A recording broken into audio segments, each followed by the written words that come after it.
Bonjour, aujourd'hui, je vais parler du XVIIIe siècle et de l'encyclopédie.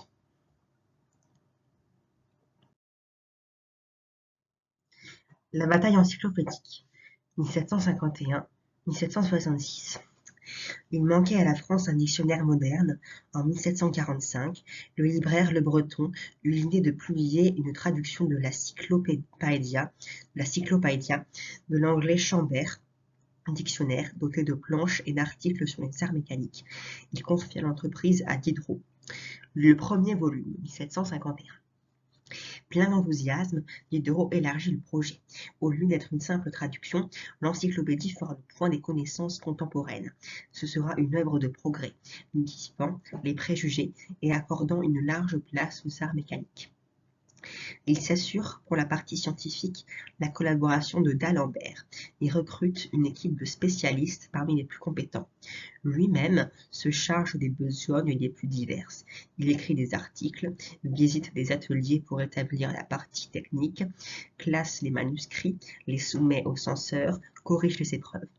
Son emprisonnement à Vincennes, à la suite de la lettre sur les aveugles, 1749, ne ralentit pas son ardeur. En 1750, il lance le prospectus, qui expose l'objet du dictionnaire et attire 2000 souscripteurs. Enfin, le 1er janvier 1751, paraît le premier volume, précédé du discours préliminaire de D'Alembert. L'affaire de l'abbé de Prades, 1752.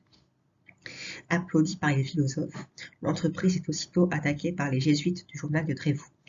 Dans la thèse de théologie de l'abbé de Prades, collaborateur de Diderot, il découvre 10 propositions hérétiques.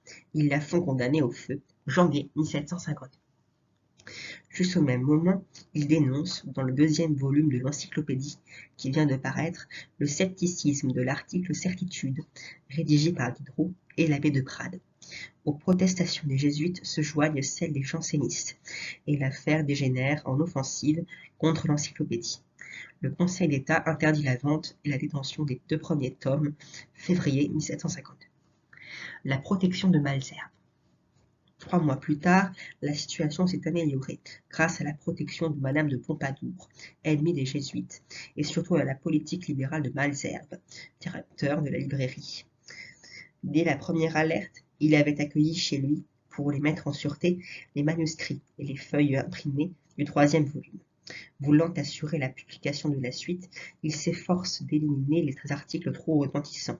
Il désigne des censeurs plus attentifs, mais en contrepartie, il protège l'encyclopédie contre les attaques de Fréron, agent de la reine et du parti des Vaux. Grâce à sa protection éclairée, on voit paraître les tomes 3 à 7, de 1753 à 1757, un volume chaque année. Les encyclopédistes, dont le nombre va croissant, forment une véritable armée de philosophes qui se retrouvent chez Madame du Deffand, chez Madame Geoffrin et surtout chez d'Holbach. L'arrêt de 1759. Mais les dévots ne désarment pas. À propos de l'attentat de Damien contre le roi, janvier 1757, ils dénoncent les livres subversifs et obtiennent une surveillance plus étroite de la librairie. Les cacouacs.